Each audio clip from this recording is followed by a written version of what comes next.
Before Izuku Midoriya knew what a quirk was, he knew the sea. He had never been to the ocean, not really.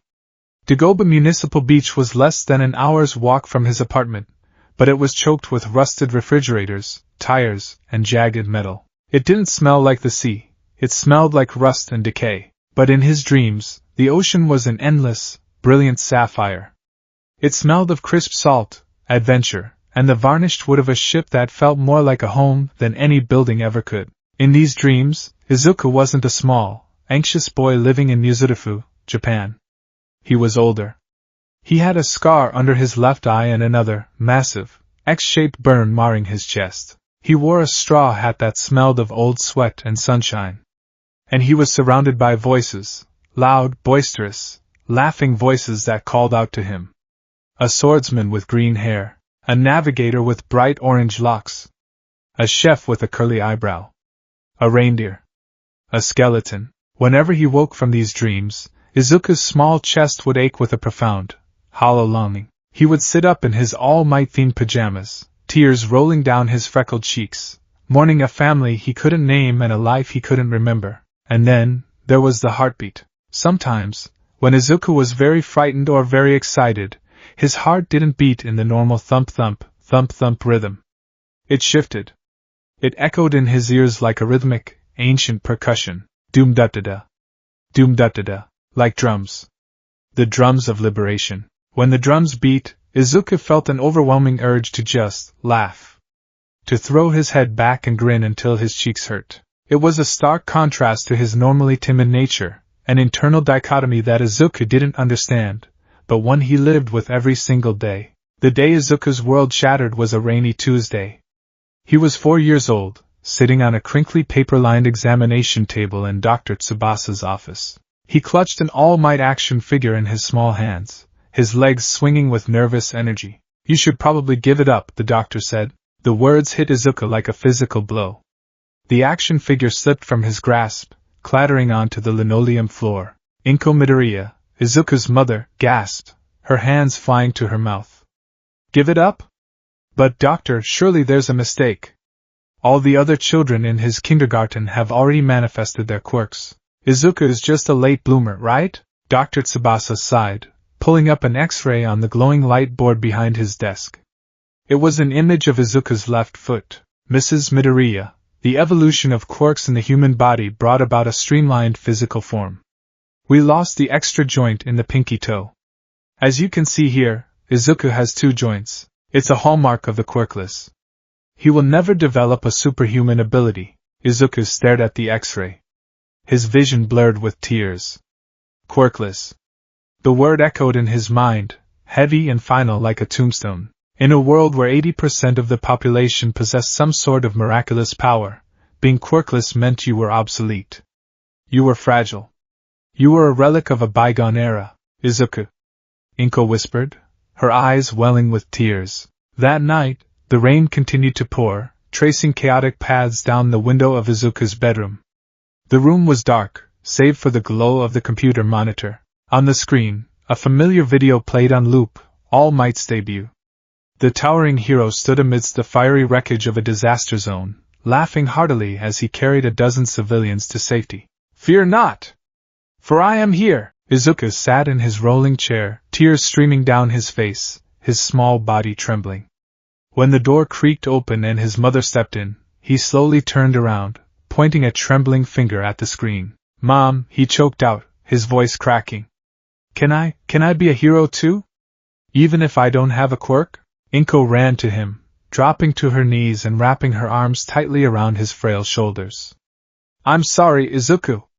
I'm so sorry," she sobbed, holding him as if he were made of glass. But as Izuku buried his face in his mother's shoulder, something strange happened. The crushing despair that threatened to drown him suddenly met a wall of warm, resilient light deep within his chest. Doom-da-da-da. Doom-da-da-da. The drums. A voice, distinct yet inseparable from his own thoughts, echoed in his mind. "Quirks? Powers? Who cares about that stuff? If you want to be a hero, just be one. You don't need a special power to be free." Izuku's tears slowed. His mother's crying drowned out the sound of the storm outside, but inside Izuku's mind, the storm was clearing. He pulled back slightly, looking at the screen. All Might was laughing. Without realizing it, the corners of Izuku's mouth twitched upward. Amidst the tears, a wide, almost unnatural grin stretched across his face. It wasn't a smile of a broken boy. It was the defiant, unyielding grin of a king. "I'm gonna do it, Mom," Izuku whispered, the voice sounding just a fraction deeper, a fraction more confident than his usual tone. "I'm gonna be the greatest hero. Watch me." Growing up quirkless was a brutal reality check, but growing up as Izuku Midoriya was an entirely different enigma. By the time he was 10, the kids in his neighborhood had firmly established a hierarchy. At the top was Katsuki Bakugo. Kaken, as Izuku called him, was a prodigy. His quirk, Explosion, was flashy, powerful, and perfectly suited for a hero. Kaken was arrogant, aggressive, and fiercely determined to be the best, and he hated Izuku. It hadn't always been that way. They used to be friends, catching bugs in the woods and playing heroes together. But the day Kaken fell off the log bridge into the river, everything changed. Izuku had scrambled down the bank, terrified, and offered a hand to help his friend up. Kaken had looked at that hand as if it were an insult. "You think I need help from a quirkless nobody?" His red eyes had screamed. From that day on, Izuku wasn't a friend. He was Deku, the useless one. The bullying was relentless. Kaken and his lackeys made sure Izuku knew his place. But as the years passed, people began to notice something utterly bizarre about the quirkless Deku. For one, he was impossibly durable. When Kaken would lose his temper and blast Izuku in the chest with a spark-filled explosion, Izuku would fly backward, skidding across the dirt. By all logic, a quirkless child should have suffered broken ribs or severe concussions. But Izuku would just bounce off the ground, literally bounce, just a fraction of an inch, and roll to a stop. He would sit up, his uniform singed, coughing up smoke, but his bones remained completely intact. "Damn it, Deku, stop taking my hits like they're nothing!" Kaken would roar, confused and infuriated by how the boy's body seemed to absorb the blunt force trauma. Secondly, there was his appetite. Inko Midoriya was forced to take on extra shifts at her accounting job just to keep up with the grocery bills. Izuku ate like a starving bear preparing for a decade-long hibernation. He could polish off a mountain of rice, 5 steaks, and a whole roasted chicken in a single sitting, his stomach stretching comically against his shirt before snapping back to a flat, lean stomach an hour later. "Izuku, honey, please chew."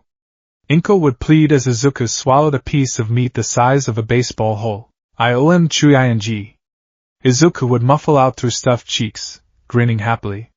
Food brought him a profound, euphoric joy that bordered on spiritual. And finally, there was the water. Izuku had a deep, primal fear of submerged bodies of water. Bathtubs were fine, rain was fine, but the moment he was faced with a swimming pool or the ocean, a phantom weight anchored itself to his bones. During middle school swimming lessons, Izuku had nearly drowned 3 times. The moment he jumped into the deep end, his limbs would go completely limp, paralyzed by an invisible force that drained every ounce of his energy.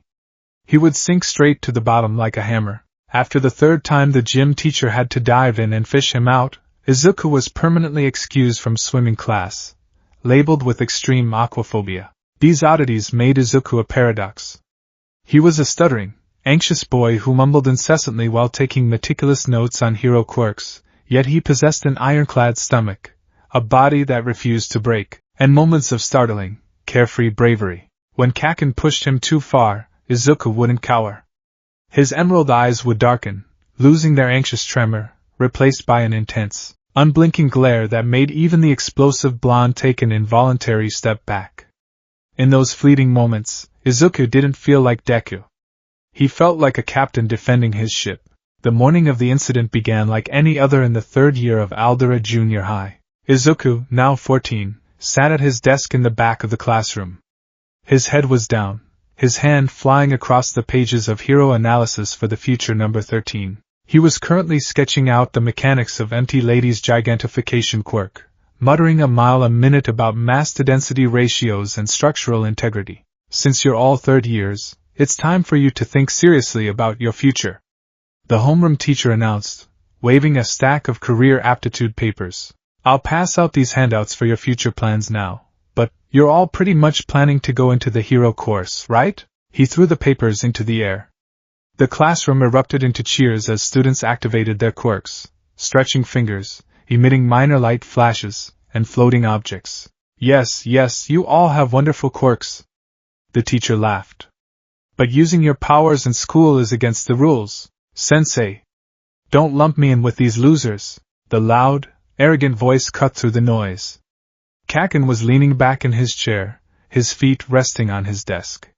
He wore his uniform carelessly unbuttoned, a smirk plastered on his face. As if I had anything in common with these crappy quirks.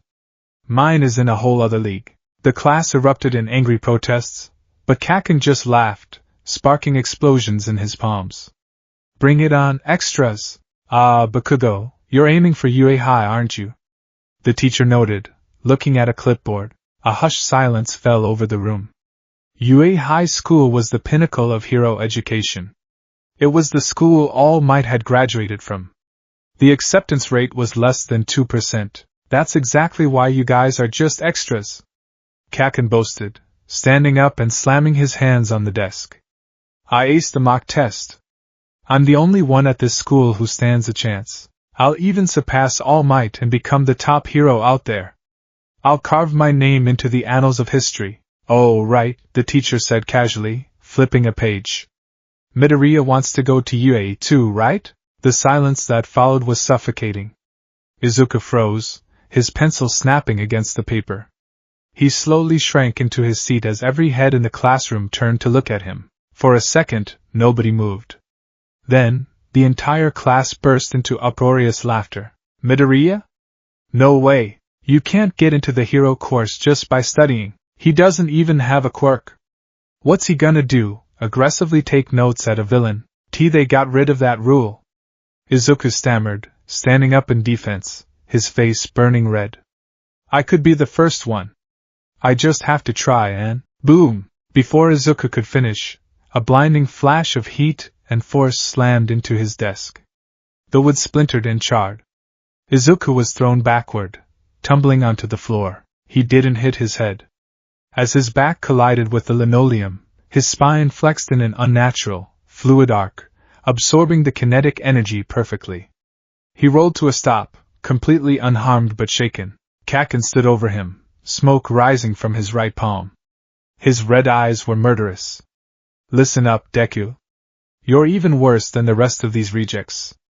You're completely quirkless. Do you really think you can stand in the same ring as me? Izuku scrambled backward against the chalkboard, holding his hands up placatingly. And no, wait, Kaken. I'm not trying to compete with you, I promise. It's been my dream since I was little, and there's no harm in trying, right? Try. Try what? Taking the exam just to die. Kaken sneered. What the hell can you even do? Izuku looked down, his fists clenching at his sides. The familiar sting of anxiety wrapped around his throat, choking his words. He was Deku. He was useless. Doom-da-da-da. A faint beat echoed in his ears. Izuku's trembling stopped. A sudden, bizarre wave of calm washed over him. Without thinking, he looked up and met Kaken's eyes. The emerald irises were eerily steady, stripped of all fear. Kaken paused, feeling a sudden, inexplicable chill run down his spine. The look on Deku's face wasn't one of a victim. It was the look of someone who was completely, utterly unbothered by a threat. I can try, Izuku said quietly, his voice lacking its usual stutter. Kaken's eye twitched. The audacity. The sheer, infuriating audacity of this quirkless pebble looking at him like he wasn't a threat. The bell rang, shattering the tension. The teacher quickly dismissed the class, not wanting to deal with the fallout. Later that afternoon, as Izuku was packing his bag, Kaken approached his desk, flanked by two cronies. Before Izuku could react, Kaken snatched the Hero Analysis No. 13 notebook from the desk. We ain't done here, Deku, Kaken growled, holding up the notebook. Hey, give that back! Izuku protested. Kaken slammed his palms together, sandwiching the notebook. A sharp crack echoed through the empty classroom, and the smell of burnt paper filled the air. Izuku watched in horror as Kaken held up the charred, smoking remains of his life's work. With a casual toss, Kaken threw the notebook out the open window. It fluttered down into the koi pond below. Most top-tier heroes have stories about their school days, Kaken said, leaning in close. I want my story to be that I'm the only one from this garbage public school to make it into UA. I'm a perfectionist. So do me a favor, Deku. Don't apply to UA. Kaken turned and walked toward the door, his cronies laughing behind him. Before he left, he paused, glancing over his shoulder. If you want a quirk so badly, there might be another way. Just pray that you'll be born with a quirk in your next life, and take a swan dive off the roof of the building. Izuku froze. The cruelty of the words hung in the air, heavy and toxic. He slowly turned his head to glare at Kaken, his fists clenched so tightly his fingernails dug into his palms. Kaken sparked a small explosion in his hand, glaring back. What? You got something to say? The drums beat furiously in Izuku's chest. For a split second, he didn't see Kaken. He saw a man with a magma fist, tearing through the chest of someone he loved. A phantom heat flared in Izuku's own chest, a searing pain right over his heart. Izuku said nothing. He just stared, the corners of his mouth twitching down into a rare, hardened scowl. Kaken scoffed, turning away to hide the fact that the stare made his skin crawl, and left the room. Once alone, Izuku's shoulders slumped. The drums faded, replaced by the crushing weight of reality. He walked out of the school and retrieved his notebook from the koi pond, brushing off the fish that were nibbling at it. Stupid fish, Izuku mumbled, his eyes burning with unshed tears. That's not fish food. It's my notebook, stupid Kaken, stupid jerk. He began the long walk home, opting for the route that took him under the overpass bridge. It was quieter here, away from the bustling streets of the city. He needed time to think, to process the hollow feeling in his chest. Take a swan dive off the roof. Idiot, Izuku whispered to himself, wiping his eyes with his sleeve. If I really jumped, he'd be instigating suicide. That would ruin his chances of getting into UA entirely. What an idiot. He tried to force a laugh, mimicking the hearty chuckle of his idol. Ha ha ha. It sounded pathetic, echoing weakly against the concrete walls of the tunnel. Suddenly, a strange sound echoed from the manhole cover a few yards ahead. It was a squelching, wet noise like thick mud being stirred. Izuku stopped, his hero analysis instincts kicking in. He watched as a mass of dark, putrid green sludge began to ooze out of the grate. The sludge piled upward, shifting and churning until two massive, bulbous eyes and a jagged mouth full of crooked teeth formed in the center of the muck. A medium-sized invisibility cloak, the sludge villain rasped, his voice echoing wetly in the tunnel. The eyes zeroed in on Izuku. Perfect. Izuku's breath hitched. Before his brain could even send the signal to his legs to run, the villain lunged. A tidal wave of foul-smelling sludge crashed over him, slamming him into the concrete wall. Thick, suffocating mud forced its way into his nose and mouth. Izuku gagged, his hands flying up to claw at the sludge covering his face. But his fingers just slipped right through the liquid mass. Don't worry, the villain purred, wrapping more of his mass around Izuku's limbs, pinning them to his sides. I'm just hijacking your body. It'll only hurt for about 45 seconds. Then, it'll all be over. Thanks, kid. You're a real hero for saving me. That guy is in the city. I couldn't stick around to be caught by him, Izuku thrashed wildly. The smell was unbearable, like rotting sewage and stagnant swamp water. His lungs screamed for air, burning with an agonizing fire. He clawed at the sludge, trying desperately to find something solid to grab, but there was nothing. I can't breathe. His vision began to spot with black. The edges of the world were blurring. Am I going to die? He thought of his mother, waiting for him at home. He thought of his charred notebook. He thought of Kaken's cruel words. Take a swan dive. Is this how it ends? Quirkless Deku, killed by a random villain in a dirty tunnel? His struggling grew weaker. His arms felt like lead. The black spots in his vision expanded, consuming the dim light of the tunnel. And then, just as his consciousness began to slip away, a sound broke through the rushing in his ears. Doom-da-da-da. The heartbeat. It didn't start slow. It erupted. It was a deafening, thunderous rhythm that seemed to rattle Izuku's very bones. The heat in his chest flared, burning hotter than Kaken's explosions, hotter than anything he had ever felt. "Are we gonna die here?" a voice echoed in his mind, clear as a bell, ringing with indignant fury. "No way. We still have to be the freest in the sea. I mean the world." Izuku's eyes snapped open. The fear that had been paralyzing him vanished, replaced by a pure, unadulterated instinct for survival. It was an instinct forged by a lifetime he hadn't lived, but one his soul remembered perfectly. His muscles, which had been rigid with terror, suddenly relaxed. The tension melted away. Izuku didn't know what he was doing, but his body moved on its own. He planted his feet firmly against the concrete ground. He pulled his right arm back. The sludge villain laughed. "Give it up, kid! You can't hit me! I'm fluid!" Izuku didn't listen. He pulled his arm back further. And further, and further. To the villain's absolute horror, the boy's arm didn't stop at his shoulder. With a sickening shluluk sound, Izuku's arm stretched backward. The sleeve of his school uniform tore at the seams. His bicep, forearm, and wrist elongated like pulled taffy, stretching backward down the tunnel for a full 10 feet. Izuku's eyes were wide, but he wasn't looking at his stretched arm.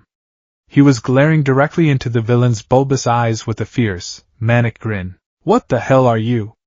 the villain shrieked, recoiling. Izuku didn't answer. He didn't know the answer. All he knew was the name of the attack that bloomed in his mind like a long-lost memory. Gum-gum. With a ferocious shout, Izuku snapped his torso forward, whipping his stretched arm back toward the villain. The elastic tension built up in his elongated limb was immense. "Pistol!" His fist shot forward at supersonic speed, breaking the sound barrier with a sharp crack. The punch didn't just hit the sludge. The sheer kinetic force and the air pressure generated by the snapping rubber created a shockwave. Izuku's fist buried itself deep into the villain's liquid eye. "Gah!"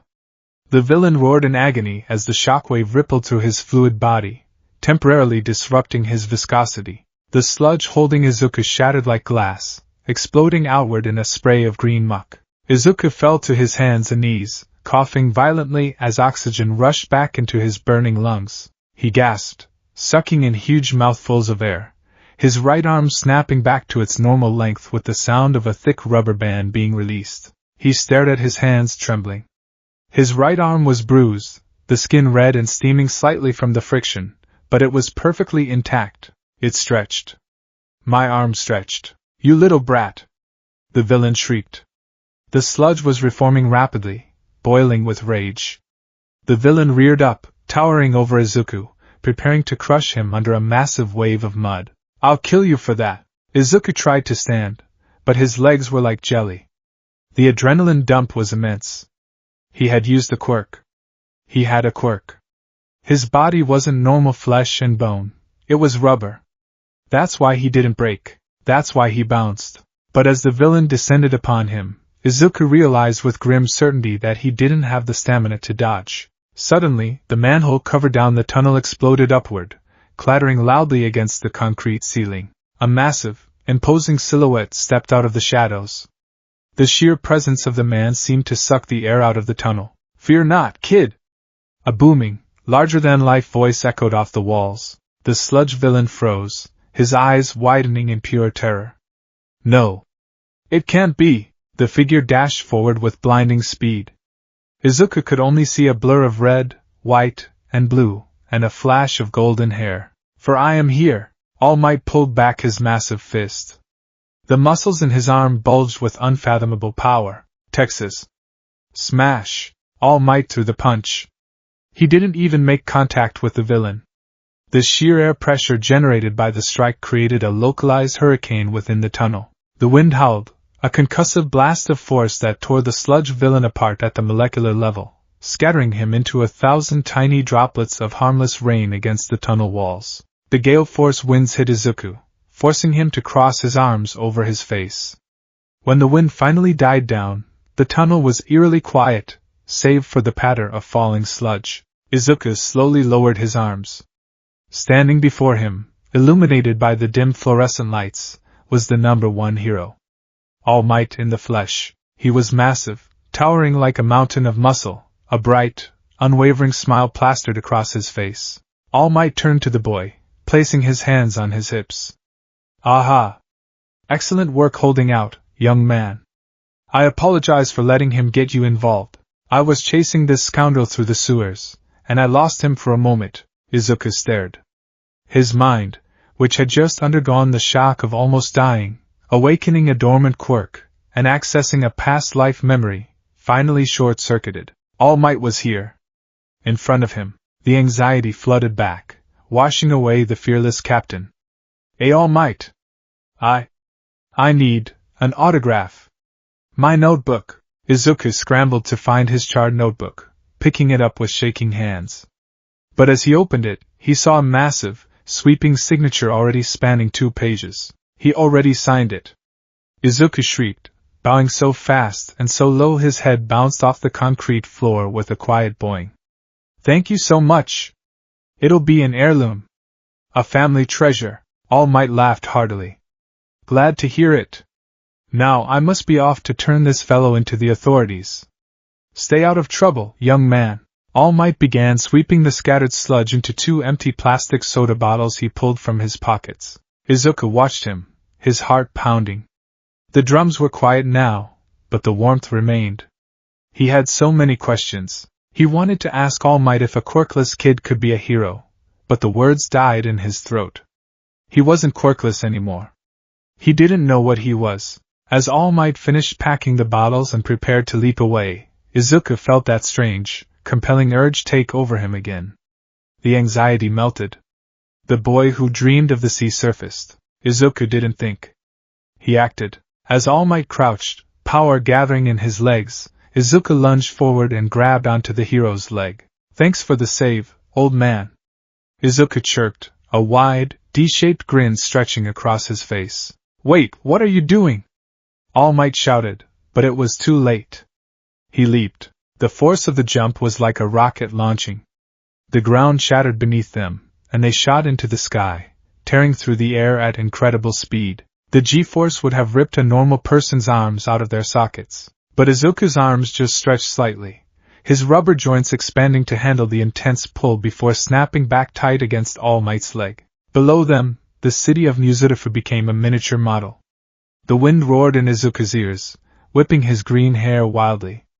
Most people would be screaming in terror, but as Izuku looked out over the horizon, past the city, he saw the deep blue expanse of the ocean sparkling in the afternoon sun. The drums beat in his chest, loud and victorious. Izuku threw his head back and laughed. It was a bright, joyous sound that cut through the roaring wind.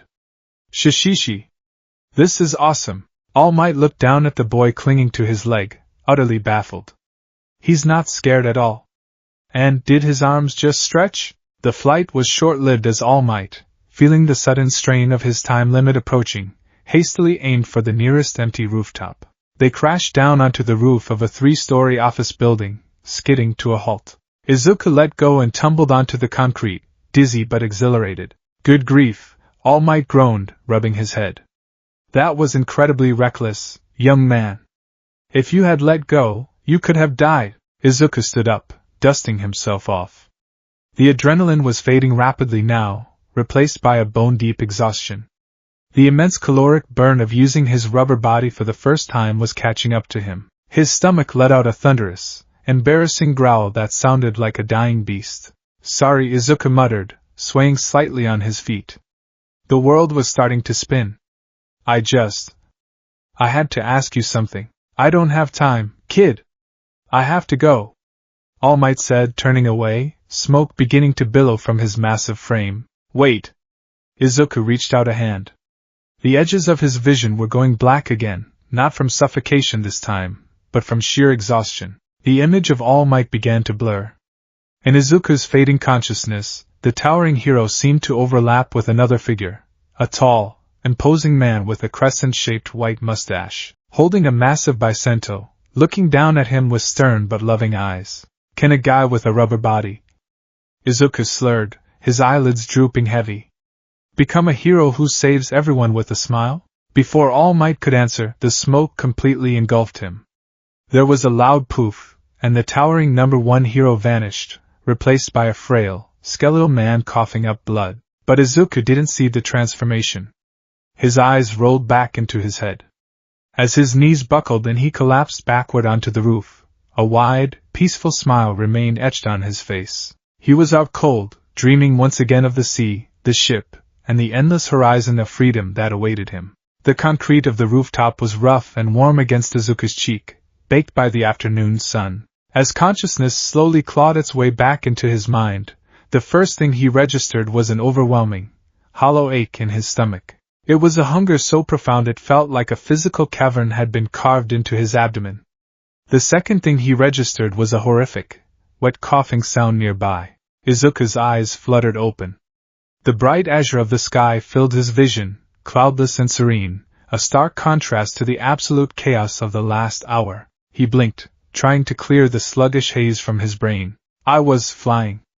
With all might. And then, he sat up with a sudden jolt, his green curls bouncing. All might? He whipped his head around, expecting to see the towering, golden-haired titan of justice standing triumphantly on the roof. Instead, his eyes fell upon a man who looked like he had stepped out of a walking nightmare. Sitting against the chain-link fence at the edge of the roof was a skeletal figure. His skin was sallow, hanging loosely over jutting collarbones and sharp, angular shoulders. His clothes, baggy white t-shirt and oversized cargo pants, swallowed his frail frame. He had sharp, angular features, deep-set, shadowed eyes, and a mop of unkempt blonde hair with two limp bangs hanging over his forehead. He was currently wiping a trail of bright red blood from his chin with the back of his hand. Izuku scrambled backward, his heart hammering in his chest. Who are you? Where is All Might? Did he leave? Did he shrink? Are you an imposter? The skeletal man let out a long, weary sigh. I assure you, young man, I am All Might. To prove his point, the man puffed out his chest. For a split second, a cloud of steam erupted around him, and the massive, muscular physique of the number one hero swelled into existence. Yeah, poof! A geyser of blood erupted from his mouth, and the man deflated like a popped balloon, returning to his skeletal state. Izuku screamed, his eyes bugging out of his skull in a comical, exaggerated manner that felt entirely natural to him. A deflating imposter? I'm not an imposter, All Might groaned, wiping his mouth again with a handkerchief he pulled from his pocket. He fixed Izuku with a piercing, somber look. You know how guys at the pool are constantly sucking in their guts to look tough? It's kind of like that. Izuku's jaw dropped. He stared at the frail man, his analytical mind grinding to a screeching halt. This was All Might? The symbol of peace? The invincible god of heroes who saved hundreds of people with a laugh? He looked like a stiff breeze could snap him in half. A fake smile, All Might muttered, looking away toward the sprawling cityscape below. A brave face to hide the fear. That's all it is, kid. With a trembling hand, All Might reached down and pulled up the hem of his oversized white t-shirt. Izuku gasped. The left side of All Might's torso was a mangled, grotesque landscape of purple and red scar tissue. It looked as though a massive, jagged explosion had detonated directly against his ribs, destroying everything in its path. The skin was pulled tight over a crater where muscle and bone should have been. For a fleeting second, the rhythmic drums in Izuku's chest, doom-da-da-da, gave a brief, sorrowful thud. An image flashed in Izuku's mind, a man made of molten rock, driving a fist of magma through a chest. A similar scar. A similar pain. Izuku clutched his own chest, rubbing the fabric of his uniform over his heart, feeling a sudden phantom ache. Pretty gross, right? All Might said quietly, dropping his shirt. I got this in a big fight 5 years ago. My respiratory system was nearly destroyed. I lost my whole stomach. All the surgeries have worn me down. Right now, I can only do hero work for about 3 hours a day. The rest of the time, I look like this. Izuku's eyes were wide. 5 years ago? Was that when you fought Toxic Chainsaw? All Might let out a harsh, dry chuckle. You know your stuff, kid. But no.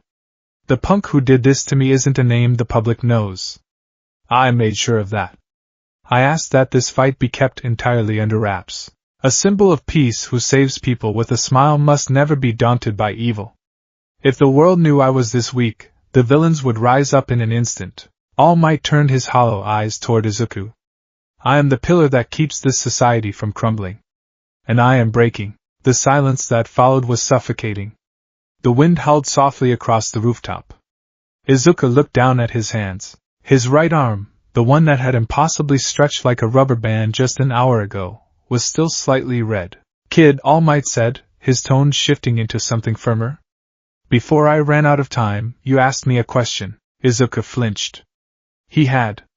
As he was passing out, he had asked if he could be a hero. You asked if a guy with a rubber body could become a hero who saves everyone with a smile. All Might recited, his gaze heavy. Izuku nodded slowly, his fingers gripping the fabric of his uniform pants.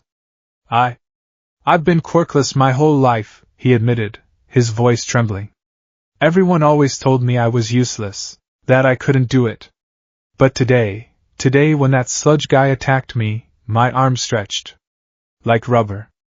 I don't know how, and I don't know why, but I have a power now.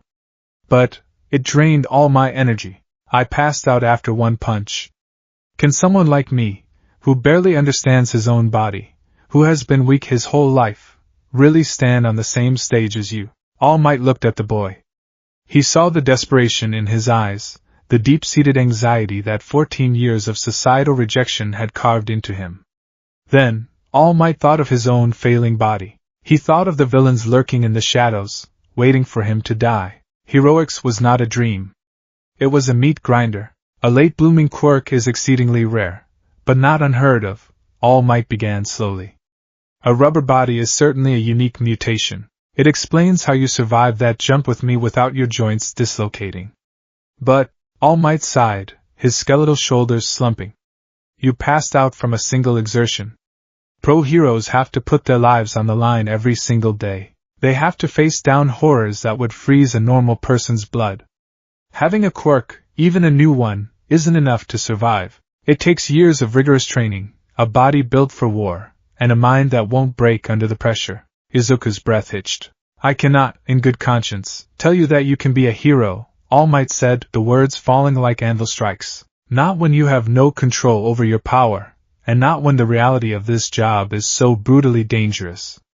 If you want to save people, become a police officer. They get a lot of flack, but it's a fine, honorable profession. It's not bad to have dreams, young man. But you have to make sure they're realistic. The drums in Izuku's chest fell dead silent. It was as if a heavy iron door had slammed shut on the strange, carefree confidence that had briefly possessed him in the tunnel. The presence of the laughing captain, the man who grinned in the face of death, retreated deep into the recesses of his soul. All that was left was Izuku Midoriya, a 14-year-old boy who had just had his heart ripped out by his lifelong idol. All Might stood up, groaning as his stiff joints popped. He walked toward the stairwell access door. I'll see you around, kid. Knock on the door, someone will eventually let you down. The door clicked shut. Izuku was alone. He didn't cry right away. He just sat there, staring at the concrete. The sun felt colder now. Realistic, All Might had said. Realistic. Izuku slowly pushed himself to his feet. His body ached. His stomach continued to rumble with a savage intensity, begging for meat, for rice, for anything to replenish the energy his sudden rubber mutation had burned through. But Izuku felt numb to it. He trudged down the stairwell, his feet dragging like lead weights. Even All Might said it. He walked out of the building and onto the bustling streets of Muzurifu. The afternoon crowds bumped into him, but he barely registered them. His head was down, his eyes fixed on the pavement. My quirk awakened. But it doesn't matter. Kaken was right. I'm just a pebble. A sudden, earth-shaking boom rattled the shop windows around him. Izuku flinched, snapping out of his daze. Plumes of thick, black smoke were rising into the sky just a few blocks away. The smell of burning rubber and sulfur drifted through the air. An attack? Before he could stop himself, his feet were moving. Years of ingrained habit, chasing down villain fights to take notes, for his hero analysis, took over. He jogged toward the commotion, navigating through the gathering crowds of onlookers. As he pushed his way to the front of the police barricade, the heat hit him like a physical wall. Tatooine shopping district was in ruins. Several storefronts were ablaze, the glass shattered and the structures groaning under the intense heat. Fire licked up the sides of the buildings, sending thick, choking smoke into the air. But it wasn't the fire that made Izuku's blood run cold. It was the towering mass of putrid, bubbling green mud wreaking havoc in the center of the street. The sludge villain. Izuku's eyes widened in sheer horror. How? All Might captured him. He put him in those bottles. A sickening realization crashed down on Izuku. When he had impulsively grabbed All Might's leg and forced him to jump, the G-force must have knocked the bottles loose from the hero's pockets. This is my fault. Izuku clapped his hands over his mouth, his breathing turning ragged. He got loose because of me. He looked around desperately for the pros. Death Arms, a hero with super strength, was struggling to lift a piece of fallen rubble to clear a path. Kamui Woods was useless, his wooden body a massive liability in the raging fire. Empty Lady, the giantess, was stuck at the intersection, unable to squeeze down the narrow, two-lane commercial street without crushing the buildings. Why aren't the heroes doing anything? A bystander yelled. They can't get near him. He's grabbed a middle schooler as a hostage. The kid's quirk is going crazy and starting fires everywhere. Izuku's eyes snapped back to the sludge villain. Through the churning, bubbling mud, he saw violent flashes of light. Explosions. Massive, uncontrolled bursts of fire and concussive force were detonating from within the sludge. Explosions? The mud shifted, and for a split second, a face breached the surface. Ash-blonde hair. Ferocious, bloodshot red eyes. A mouth struggling desperately to pull in a breath before the sludge clamped over it again. Kaken. Izuku's heart stopped. Kaken was suffocating. The villain was doing to him exactly what he had tried to do to Izuku in the tunnel. Hijacking his body, drowning him from the inside out. I can't get a grip on him.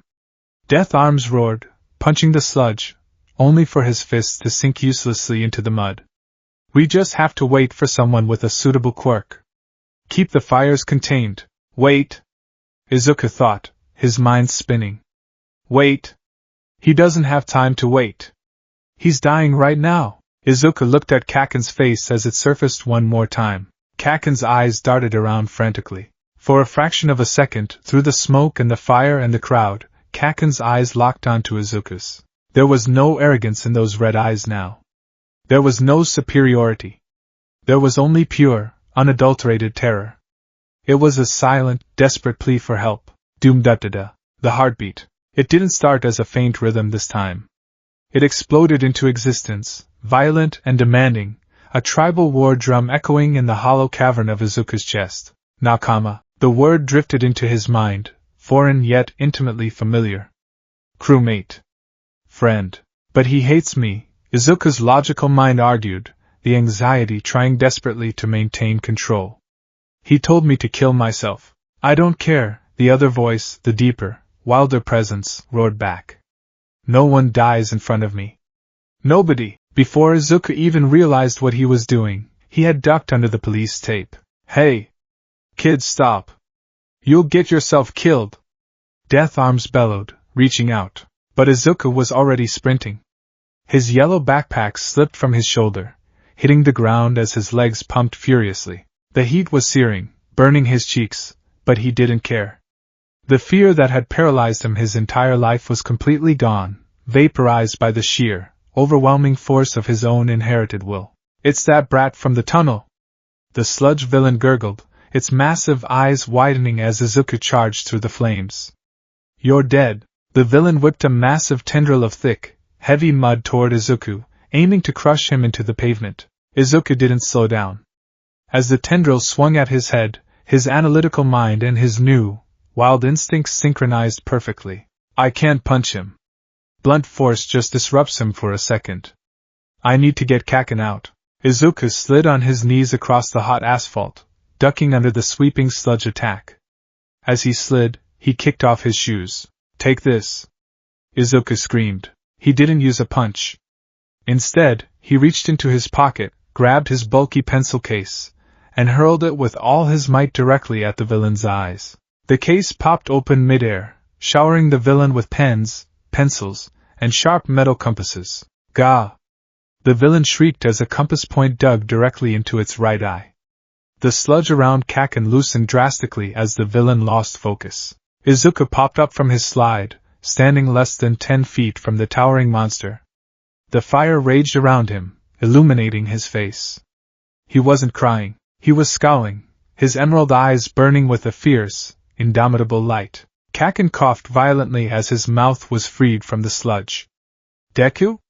What the hell are you doing here? My legs moved on their own. Izuku shouted back, his voice lacking any stutter, ringing with absolute certainty. He planted his feet wide, dropping into a low stance. He looked at Kaken. He saw the bully, the tormentor, the prodigy. But he also saw the boy who had once walked by his side in the woods. You looked like you needed saving, Kaken. Izuku threw his hands forward. He didn't think about the mechanics of it. He just focused entirely on the desperate need to reach his friend.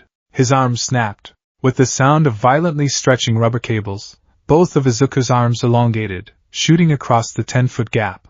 His hands plunged directly into the thick, foul-smelling sludge, grabbing fistfuls of Kaken's school uniform collar. What the? Kaken choked out, staring in horror as Deku's arms stretched like taffy. Get away from my prize! The sludge villain roared, its remaining good eye locking onto Izuku. It raised a massive wave of mud, preparing to crush the boy entirely. Izuku's muscles screamed in agony. Stretching felt unnatural, a burning friction heating his blood from the inside out.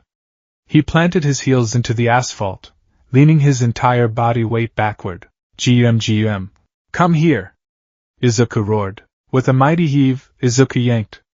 The elastic tension in his elongated arms snapped backward with terrifying velocity. Kaken was violently ripped free from the sludge, flying through the air like a ragdoll. The sudden release of tension sent Izuku tumbling backward, Kaken crashing into him in a tangle of limbs and stretching rubber. They hit the pavement hard, rolling several feet away from the villain. Izuku's arms snapped back to their normal length, smoking slightly. You little bastards! The sludge villain towered into the sky, infuriated beyond reason. I'll kill you both! A massive tidal wave of sludge descended upon them. Izuku scrambled to put himself between the villain and Kaken, raising his smoking arms in a desperate guard. I don't have the energy to punch again. I'm empty. He braced for the impact, a wide, defiant grin stretching across his face despite the impending doom. If I die here, at least I died free. Suddenly, the air pressure shifted violently. A massive hand grabbed the collar of Izuku's uniform, pulling him back. I really am pathetic, a deep, booming voice echoed over the roaring fire. Izuku gasped, looking up. Standing in front of them, steam rolling off his incredibly muscular frame, was All Might. Blood was leaking from the corner of his smile, but his eyes were blazing with an intensity that outshone the flames around them. All Might? Izuku breathed. I told you the traits that make a great champion, All Might said, not looking back, his gaze fixed purely on the villain. But I neglected to live up to my own ideals. Pros are always risking their lives. All Might! The sludge villain shrieked, throwing its entire mass forward in a desperate, final attack. All Might pulled back his right arm.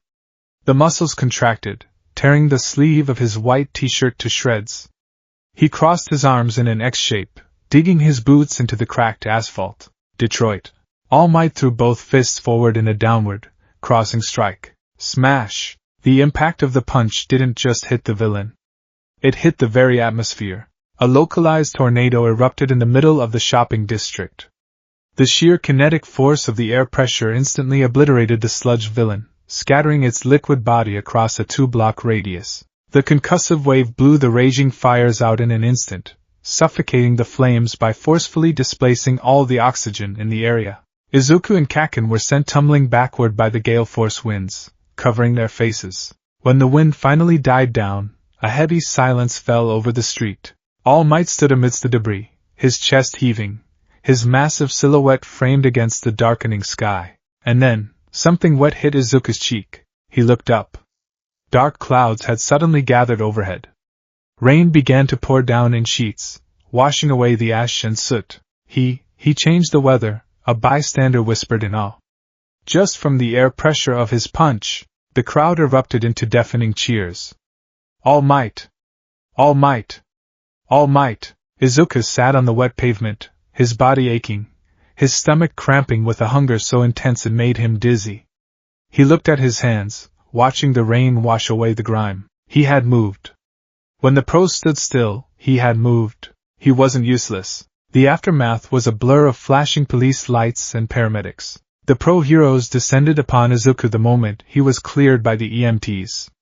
Death Arms and Kamui Woods cornered him near an ambulance, their faces stern and unforgiving. "What were you thinking, kid?" Death Arms scolded, pointing a thick finger at Izuku's chest. "You charged into a hostage situation with absolutely no plan.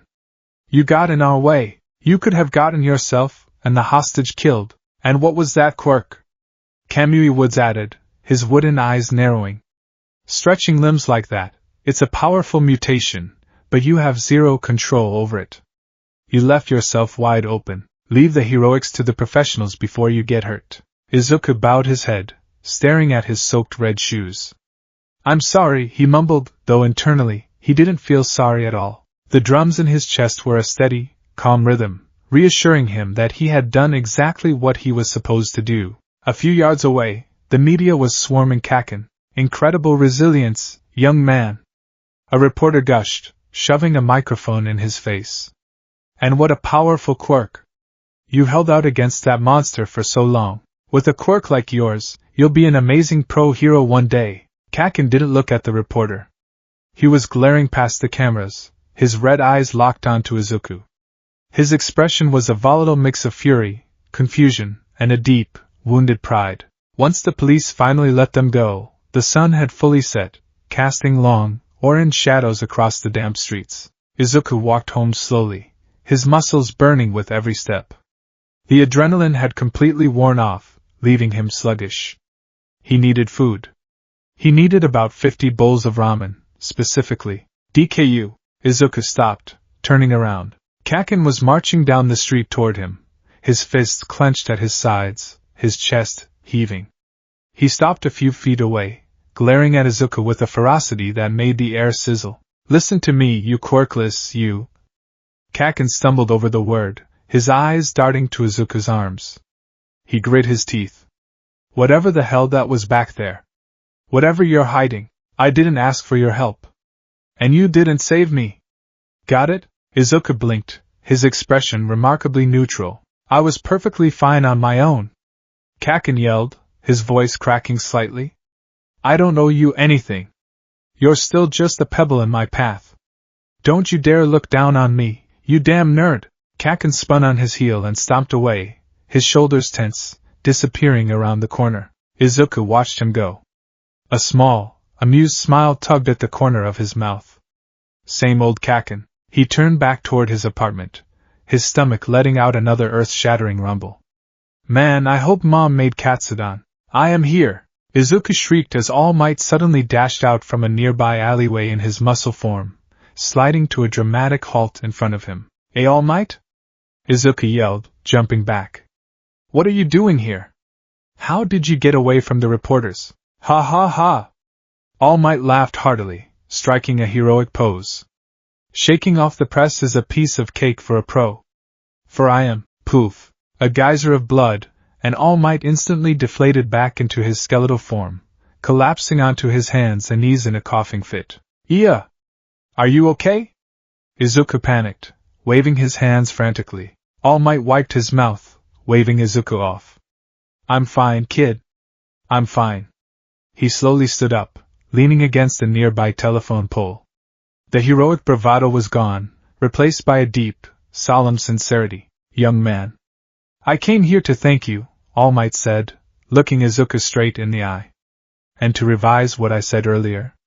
And to apologize." Izuku froze. "Apologize? If you hadn't been there, if you hadn't told me about your life, and if you hadn't charged into that fire, I would have been a hypocrite in a fake muscle suit watching a child die," All Might admitted, his voice thick with shame. "The pro-heroes were standing around waiting for someone with the right quirk. But you, a boy who just discovered his power today, who had zero training and every reason to be terrified, you moved." All Might stepped forward. "Top heroes have stories about them from their school days. Most of their stories have one thing in common: Their bodies moved before they had a chance to think. Izuku's breath hitched. Tears pricked at the corners of his eyes. That's what happened to you today, didn't it? All Might asked softly. Izuku sank to his knees, clutching his chest. The dam finally broke. The years of ridicule, the pain of being useless, the sheer terror of the day, it all washed over him in a wave of relief. He sobbed, nodding his head. All Might stood tall, despite his frail frame. You can become a hero, the words echoed in the quiet street. They were the words Izuku had waited 14 years to hear. They were a balm to his soul, a validation of his existence. Thank you, Izuku wept, bowing his head to the asphalt. Thank you so much. Stand up, young man, All Might commanded gently. You are worthy to inherit my power. Izuku sniffled, looking up in confusion. Inherit your power? What do you mean? All Might grinned. My quirk, kid. I'm offering it to you. Izuku stared at him. Offer it? But quirks are genetic. You can't just give someone a quirk. That's not how biology works. Unless, wait, is your quirk not a standard emitter type? Is it some sort of transferable energy matrix? Stop mumbling. All Might laughed, interrupting Izuku's rapid-fire analysis. You're overthinking it. Yes, it's true. The tablets like to guess that my quirk is super strength or stamina, and I always dodge the question in interviews. Because the truth is, my quirk was passed on to me like a sacred torch. All Might held up a hand, clenching it into a fist. It is a power cultivated by one person, and then passed to another. The next person cultivates it, refines it, and passes it on again. It is the crystallization of power, born from the voices of those who cry out for help. It is called One for All. One for all, Izuku repeated, the words rolling off his tongue. I was looking for a successor, All Might explained. I've been looking for a long time. Someone whose heart is purely heroic. I thought my time was up, but today, I saw a boy with a rubber body and a fearless heart throw himself into danger for someone who hated him. You are the one, Izuku Midoriya. All Might pointed a bony finger at Izuku. But I will warn you. It is an immense burden. Your body is rubber, which means it can handle the physical recoil of the power better than most. But the sheer energy of One for All could still tear you apart if you don't prepare your vessel. Do you accept this burden? Izuku sat there, processing the weight of the offer. One for All. A power passed down from generation to generation. The concept struck a chord deep, deep within Izuku's soul. It wasn't just a quirk. It was a legacy. Doom-da-da-da. The drums began to beat, slow and steady. Suddenly Izuku's vision blurred. The damp street of Mizutsufu vanished. He was standing on a grassy hill overlooking the sea. The salty breeze ruffled his green hair. Standing in front of him wasn't All Might, but a man with bright red hair, 3 scars over his left eye, and a black cloak billowing in the wind. The man was smiling, a wide, challenging grin. The red-haired man reached up, took the straw hat off his own head, and slammed it down onto Izuku's head, pulling the brim down over his eyes. This hat is my gift to you, the red-haired man's voice echoed in Izuku's mind, thick with affection and absolute faith. It's my favorite hat. Keep it safe. And someday, bring it back to me, once you've become a great pirate. The vision shattered, leaving Izuku gasping for air on the damp pavement. He touched his head. There was no straw hat. But the weight of the memory was palpable. Inherited will. That was what this was. A man entrusting his dream, his power, and his faith to the next generation. It was a concept so deeply woven into Izuku's reincarnated soul that it felt like breathing. All Might watched closely as the boy's demeanor shifted. The tears dried up. The anxious posture straightened. Izuku stood up, wiping his eyes, his emerald gaze locking onto All Might with an intensity that made the number 1 hero shiver. Izuku didn't hesitate. He didn't stutter. He reached up, adjusting an invisible hat on his head, and flashed a grin that was so wide, so fiercely confident and radiantly bright, it seemed to chase away the shadows of the alleyway. I accept, Izuku said, his voice ringing with absolute certainty. I'll take your will, All Might. And I'm gonna be the greatest hero in the world. All Might smiled, a genuine, warm smile. Excellent. But first, All Might looked Izuku up and down, noting his scrawny frame beneath the baggy uniform. We have a lot of work to do, because right now, if I gave you this power, your rubber body would probably stretch until it snapped. Izuku laughed, a loud, boisterous shishishi that echoed down the street. Then let's get to work. But first, can we get some food? I could literally eat a whole cow right now. All Might's sweat dropped. A whole cow?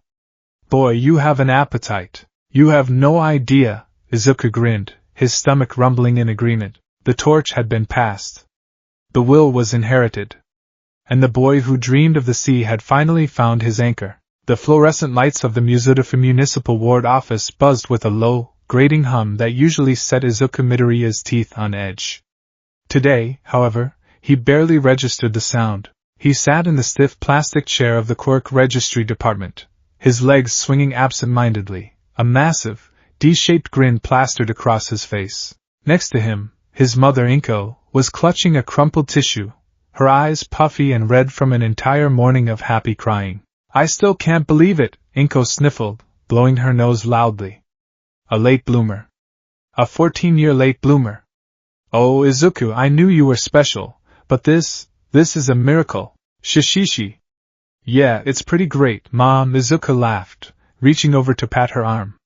As he did, he didn't lean his torso closer. Instead, his forearms simply stretched across the 2-foot gap between their chairs, his hand gently patting her shoulder, while his body remained perfectly still. Inko squeaked, staring at the elongated limb. Even after 3 days, she still wasn't used to it. Midoriya Izuku? Called a tired-looking clerk from behind a glass partition. Izuku's arm snapped back to its normal length with a soft thwip, and he bolted up, practically vibrating with energy. He and his mother approached the counter. All right, the clerk sighed, adjusting his glasses and looking at a freshly stamped medical file. Dr. Tsubasa forwarded the updated X-rays and blood work. It's unprecedented, but the science doesn't lie. Your cellular structure has undergone a complete molecular shift. Your bones, organs, muscles, and epidermis have all taken on the properties of highly durable, high-tension polyisoprene. You're completely made of rubber. The clerk looked up, squinting at Izuku. Have you decided on a name for the official registry? Izuku didn't even have to think. The words bubbled up from a deep, ancient part of his soul. Gum Gum. The clerk paused, his pen hovering over the paperwork. Gum Gum? Not elasticity? Or rubber physiology? Or stretch? Nope. Gum Gum, Izuku said, nodding firmly. It just feels right. Gum Gum it is, the clerk muttered, stamping the paper. Congratulations, kid. You're officially on the grid. Try not to snap yourself like a rubber band. Leaving the registry office, Izuku felt lighter than air. He had a quirk. He was officially, legally recognized as someone with a power. But as they walked down the sunny sidewalk toward the train station, that lightness was suddenly interrupted by a heavy, cavernous void opening up in his midsection. His stomach let out a monstrous, vibrating roar that sounded like a dying engine. Pedestrians on the sidewalk actually stopped and turned, looking around for the source of the noise. Izuku clutched his stomach, his knees buckling slightly. I'm starving. I'm gonna die. Inko chuckled nervously, opening her purse. I know, sweetie. Your metabolism is working overtime to maintain your new cellular structure. The doctor said your caloric intake would need to triple just to maintain your current weight. We can stop by the grocery store. No time for the store. Izuku gasped, his eyes zeroing in on a nearby all-you-can-eat yakiniku restaurant. The smell of roasting meat wafted out the doors. Izuku began to drool, his eyes turning into literal stars.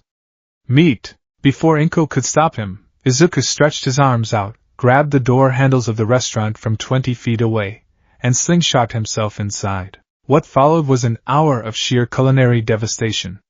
The waitstaff watched in horrified awe as the scrawny green-haired boy inhaled plate after plate of beef, pork, and chicken. He didn't chew. He just opened his mouth unhinged like a snake, his rubber jaw stretching to impossible proportions, and swallowed the meat whole. His stomach ballooned outward, perfectly round and taut, pressing against the table. only to miraculously compress back into a lean torso minutes later as his hypermetabolism instantly converted the food into energy. More! Izuku cheered, banging his forks on the table. Inko sat across from him, sweating profusely as she calculated the bill in her head. I might need to take out a loan, she thought, dizzy. The next morning, at 5 a.m., the ocean breeze was cold and laced with the smell of rotting fish and oxidized metal. Dagoba Municipal Beach was a graveyard of appliances, rusted cars, and discarded household items. It was a monument to society's laziness, piled so high that the ocean was completely obscured from the street view. Izuku stood at the top of a sand dune, shivering slightly in his oversized white t-shirt and green sweatpants, staring at the sheer volume of trash. Ah, young Midoriya! You're early! Izuku turned to see All Might, in his skeletal form, rolling toward him on a Segway. He was wearing baggy clothes and holding a large stack of papers. Good morning, All Might! Izuku called out, waving enthusiastically. All Might stepped off the Segway, coughing lightly into a handkerchief before looking out over the mountain of garbage. Dagoba Beach. A perfect, isolated spot, and your new personal hell for the next 10 months. Izuku tilted his head. My hell? I mean, it smells bad, but what are we doing here? We are going to make you a proper vessel for one for All Might declared, tapping the papers in his hand. He handed them to Izuku.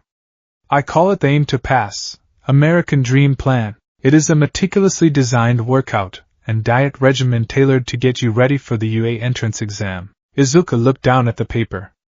It was intensely detailed, filled with sleep schedules, caloric intake charts, and progressive weight lifting goals.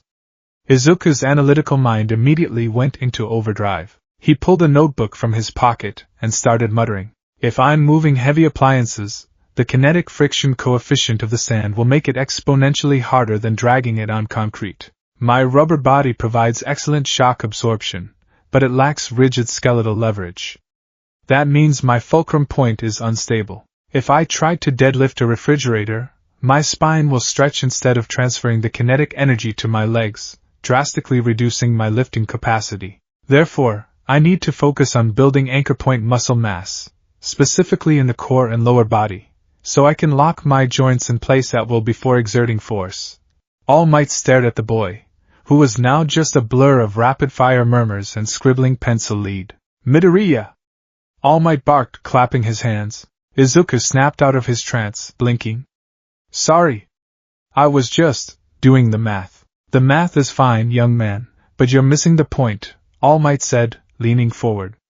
Yes, your body is rubber. It is incredibly resilient. But One for All is not just brute force. It is an ocean of raw, volatile energy. If I gave you my power right now, what do you think would happen? Izuku tapped his chin. Normally, you said an unprepared body would have its limbs blown off. But since I'm rubber, I wouldn't shatter. Exactly. You wouldn't shatter.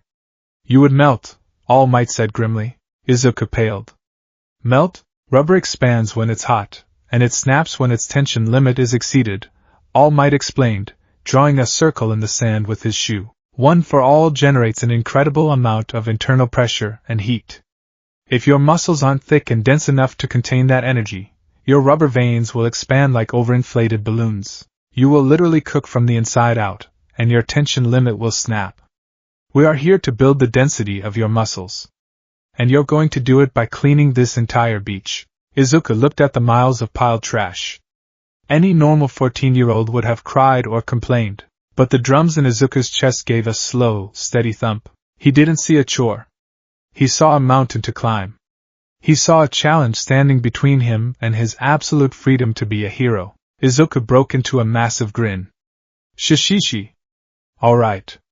Let's clean the beach. The first month of training was a grueling lesson in physics and frustration. Izuku's intellect was his greatest weapon, but it was quickly becoming his biggest hurdle. Whenever he tried to move a rusted truck or a heavy safe, his brain would immediately start calculating the safest, most efficient angle. If I grip here, the center of gravity shifts, he would think, grabbing the bottom of a heavy dresser. He would brace his legs, calculate the tension needed, and pull. But his body wasn't normal anymore. As he pulled, His arms would stretch instead of lifting the object. Frustrated, Izuku would try to manually snap his arms back to pull the weight toward him, only for his hands to slip off the dusty wood. The intense elastic recoil would send his own fists flying back directly into his face with a loud smack, knocking him flat on his back into the sand. Ow! Izuku groaned, rubbing his rapidly reddening nose. All Might sat atop a nearby refrigerator, sipping a protein shake. You're overthinking it, young Midoriya. You're treating your body like a machine with a broken gear. It is not broken. It is rubber. But the leverage. Izuku whined, sitting up and pulling sand out of his hair. If I don't calculate the tension coefficient, I just stretch. Stop calculating. All Might yelled down. You have instincts, kid. I saw them during the sludge villain incident. You didn't stop to calculate wind resistance when you slingshot yourself at that monster. You just acted. Izuku frowned, looking at his hands. All Might was right. When Kaken was in danger, Izuku's mind had gone blissfully blank. He hadn't worried about leverage. He had just moved. It was a feeling of pure, unadulterated flow. But trying to access that feeling on command felt like trying to catch water with a net. Let's try a different approach, All Might said, hopping down from the fridge. Combat training. Hand-to-hand movement. I want you to hit me. Or, well, hit my hand. All Might held up a large, callous palm. Izuku stood up, dusting off his sweatpants. He took a standard boxing stance, one he had seen heroes use on TV. He analyzed the distance between them. Okay, 5 feet. If I punch normally, I won't reach. If I stretch my arm, it takes 0.4 seconds for the kinetic energy to travel down the limb. The recoil. Izuku threw a punch. It was rigid, stiff, and highly calculated. His arm stretched out, aiming perfectly for the center of All Might's palm. All Might simply tilted his hand slightly. Izuku's fist grazed the edge, the elastic tension throwing Izuku off balance. He stumbled forward, face planting into the sand once again. Too slow. Too rigid. All Might critiqued. You're trying to force your rubber to act like bone. Water takes the shape of its container, kid. Rubber bends around the obstacle. You must let go of your anxiety. Let go of the need to be perfect. Izuku lay in the sand, frustrated tears pricking his eyes. He had spent his whole life overanalyzing everything because he had to. As a quirkless kid, if he didn't know every single detail about a fight, he would be crushed. Planning was his armor. But now, that armor was a straitjacket. You don't need to plan how to breathe, do you? The voice echoed from the depths of his mind. The captain? The carefree king. Izuku closed his eyes. He listened to the ocean waves crashing against the shore. He listened past his own rapid, anxious breathing, digging down deep into his chest until he found it. Doom-da-da-da. Doom-da-da-da. He let the rhythm wash over him. He imagined the vast open sea. No walls. No boundaries. No notebooks or calculations. Just freedom. Izuku stood up slowly. His posture shifted. The rigid, anxious stance melted away. His shoulders slumped slightly, completely relaxed. His arms dangled loosely at his sides. All Might narrowed his eyes, sensing a sudden, drastic change in the boy's aura. The air around Izuku felt suddenly wild. Unpredictable. Again, All Might commanded, holding up his hand. Izuku didn't calculate the distance. He didn't think about the time it would take to strike. He just looked at the target, and decided he wanted to hit it. Instead of stepping forward and punching, Izuku suddenly pivoted on his right foot, throwing his entire body into a violent spin. His left leg whipped off the ground, stretching out like a massive, deadly lasso. Gum-gum. Whip! The kick tore through the air, completely bypassing All Might's raised palm, wrapping around the hero's torso with blinding speed. All Might's eyes widened in shock. Before he could react, Izuku planted his other foot and yanked his stretched leg backward. The sheer kinetic force of the recoil swept All Might right off his feet, sending the skeletal man tumbling backward into a pile of tires. Izuku snapped back to reality, the drums fading. He gasped, his hands flying to his mouth. Oh my gosh! All Might! I'm so sorry! All Might popped his head out of a tractor tire, spitting out a mouthful of sand. Instead of being angry, a massive grin spread across his face. Ha ha ha! Yes. That's it! All Might cheered, struggling to untangle himself. That was completely unpredictable. You didn't think, you just flowed. Izuku stared at his own leg in amazement. I just stopped thinking. I just let it happen. Exactly. All Might said, finally standing up and dusting himself off. Your analytical mind is a brilliant tool, Midoriya. Use it to scan the battlefield, to find the weaknesses. But when it comes time to move your body, let the instincts take the wheel. Trust your rubber. From that day on, a shift occurred. Izuku stopped trying to lift the heavy objects like a normal person. He began to experiment. When he needed to move a massive pile of scrap metal, he would stretch his arms out wide, wrapping his elongated limbs completely around the pile like a massive bungee cord. He would anchor his feet into the sand, lean back, and use his core strength and elasticity to launch the junk directly into the waiting bed of All Might's rented pickup truck. He moved like a dancer, bouncing off discarded cars, using the environment to slingshot himself around the beach. The labor was intense, agonizing, and exhausting, but Izuku was smiling the entire time. By month 5, autumn had set in. The mornings were bitterly cold, the frost clinging to the rusted metal on the beach. The cold was Izuku's new enemy. Rubber naturally stiffened in low temperatures, making his stretches sluggish and painful. His joints ached, and his elasticity dropped by nearly 20%. Stupid cold, Izuku muttered one morning, shivering violently as he tried to pry a frozen washing machine out of the sand. His arms felt like stiffened taffy, groaning in protest. To combat this, Izuku developed a habit. Before every workout, he needed to jump-start his cardiovascular system. He would stand in the sand, plant his feet firmly, and begin pumping his legs like pistons without leaving the ground. He called it revving the engine. He would forcefully pump his blood through his rubber veins, increasing his internal friction and heart rate artificially. After about a minute of intense pumping, his skin would flush a bright, rosy pink. Steam would begin to literally rise off his shoulders, the heat of his hyper-accelerated blood warming his rubber body from the inside out. Whoa, All Might muttered the first time he saw it, watching the steam curl off the boy in the freezing morning air. Your vascular system is incredible. You're using your rubber blood vessels as a pressure valve to generate metabolic heat. Shishishi. I feel like I could bounce to the moon. Izuku laughed, his body radiating heat like a furnace. With his elasticity restored by the warmth, he grabbed the washing machine and hurled it 50 feet into the air, landing it perfectly in the back of the truck. But this technique came with a massive drawback. The caloric burn was astronomical. By month 6, Izuku's appetite had reached mythological proportions. His mother could no longer afford to feed him on her own. To supplement his diet, All Might quietly arranged for a massive delivery of food to the beach every afternoon. It became a daily ritual.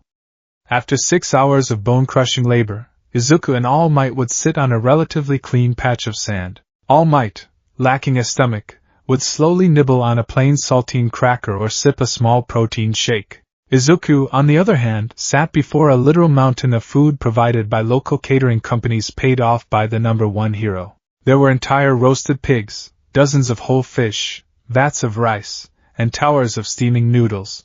Izuku would attack the food with the ferocity of a starving wolf.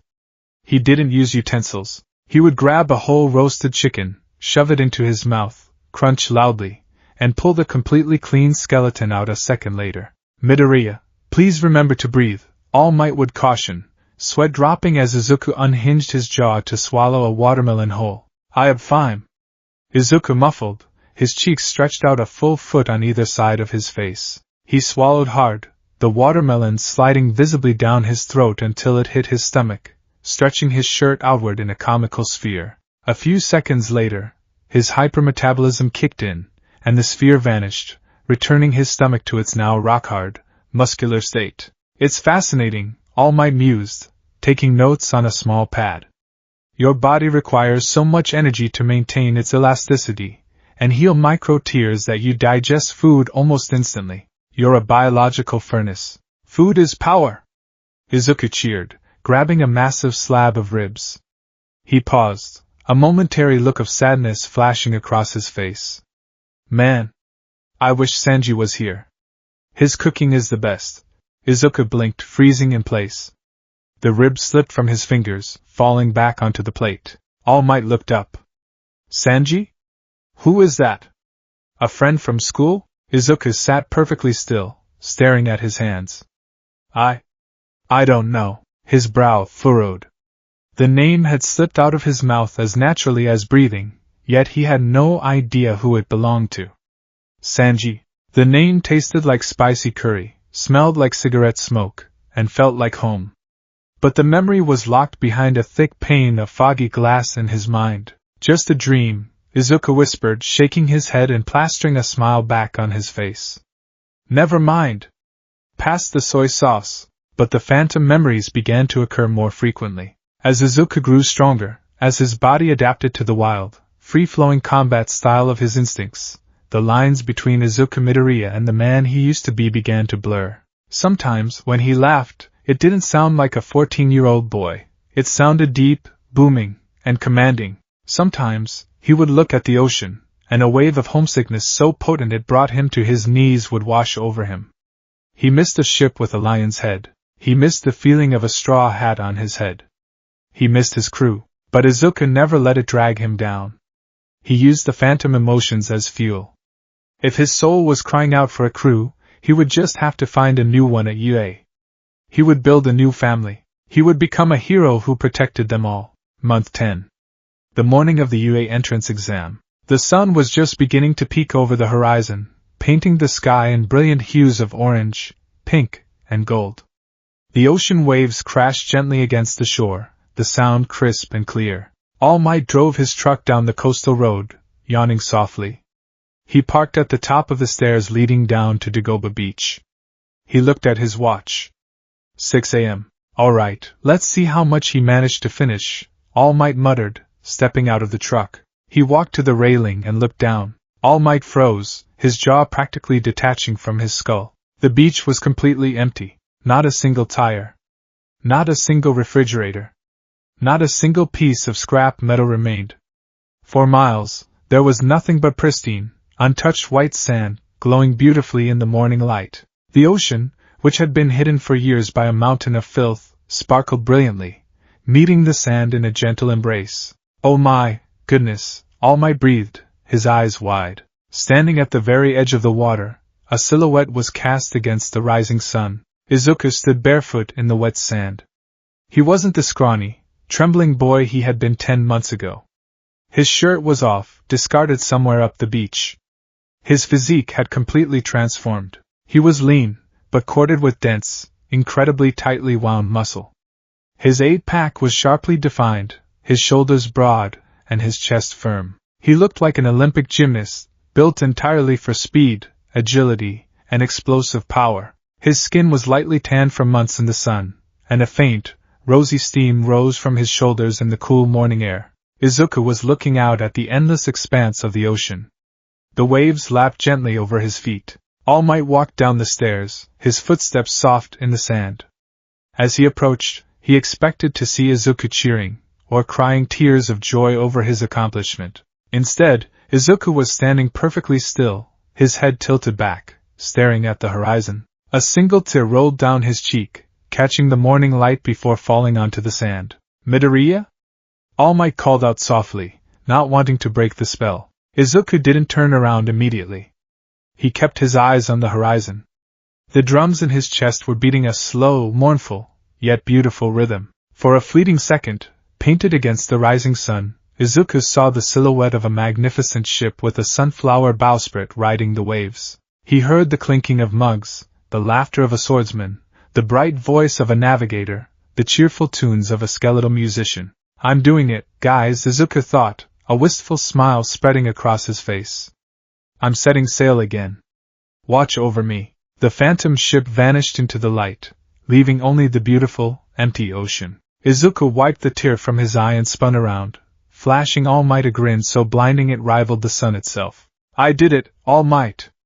It's completely clean. Shishishi. Izuku cheered, stretching both his arms high into the sky, his rubber joints popping comfortably. All Might transformed in a puff of steam, his massive, muscular form towering over the boy. He walked forward, his heavy boots sinking into the sand. "You didn't just do it, young man," All Might said, his voice thick with pride. "You went beyond. You didn't just clear the required area, you cleared the entire coastline. And you even had a few days to spare." All Might placed a massive hand on Izuku's shoulder. He felt the dense, tight muscle beneath the boy's skin. The vessel was ready. It was perfect. A body capable of absorbing shock, distributing tension, and holding a massive amount of power. "You have worked harder than anyone could have ever asked," All Might said, looking down at his successor. "Your body is ready. Your spirit has always been ready. It is time to receive your reward." Izuku's eyes widened. He stood up straight, his chest puffing out slightly. This was it. The moment he had dreamed of. The passing of the torch. All Might raised his hand to his head. He grasped one of his golden bangs and yanked it out with a sharp pluck. He held the single strand of golden hair out to Izuku, his face perfectly serious. "Eat this." The dramatic tension completely shattered. A seagull cawed awkwardly in the distance. Izuku blinked, staring at the hair, then at All Might. "Huh! To inherit One for All, you must consume some of my DNA." All Might explained, thrusting the hair closer. "It doesn't matter what it is, as long as it gets into your system, and a hair is much cleaner than blood." Izuku stared at the golden hair. For a normal person, the idea of eating a stranger's hair would be repulsive. But Izuku's mind instantly flashed back to another phantom memory. A chest. A strange, swirly purple fruit. Biting into it. The taste, the absolutely horrific, vile, gag-inducing taste of rotting sewage, unwashed socks, and bitter ash. The taste of a devil fruit. Compared to that, a piece of hair was a 5-star meal. Izuku threw his head back and burst into a loud, booming laugh. "Shishishi! Ahahaha! Oh man!" All Might's sweat dropped. "I failed to see what's funny. It's a very serious transaction, Midoriya." No, I know." Izuku giggled, wiping a tear of mirth from his eye. He reached out and plucked the hair from All Might's hand. "It's just... I promise you, All Might, I've eaten way worse things to get a power before." Before All Might could question what on earth that meant, Izuku popped the hair into his mouth and swallowed it dry without a second thought. "Gh!" Izuku choked slightly, pounding his chest. "Okay. Wow. Kind of scratchy on the way down." All Might deflated back into his skeletal form, coughing lightly into his hand. "Well, that's done. It will take a few hours for the power to metabolize and integrate with your DNA. You likely won't feel anything until right before the exam." All Might checked his watch. "Which starts in exactly 3 hours. You need to get home, shower, eat a massive breakfast, and get to UA." Izuku nodded, grabbing his shirt from the sand and pulling it over his head. The excitement was bubbling in his chest, a frantic, electric energy that made him want to start bouncing off the walls. "I'm ready," Izuku said, adjusting his backpack. He looked at All Might, his emerald eyes burning with absolute determination. "I'm going to pass. I'm going to get into the hero course, and I'm going to be the freest hero in the world." All Might smiled, a warm, fatherly expression. "I have no doubt, young Midoriya. Go show them what you're made of." Izuku turned and bolted up the stairs, his legs pumping with incredible speed. He didn't look back. The ocean was behind him, and a new adventure lay ahead. As All Might watched the boy disappear over the crest of the hill, he felt a strange sense of peace settle over his weary soul. For the first time in 5 years, the crushing weight of being the sole pillar of society didn't feel so heavy. He is an odd one, All Might thought, looking back out at the sparkling sea. A boy who eats like a giant, fights like a wild animal, and laughs in the face of impossible odds. But perhaps, that is exactly what this world needs. In a few hours, the world would get its first glimpse of the boy who dreamed of the sea. The boy with the rubber body. The boy carrying the legacy of the symbol of peace, and the soul of the Pirate King. The UA entrance exam wouldn't know what hit it.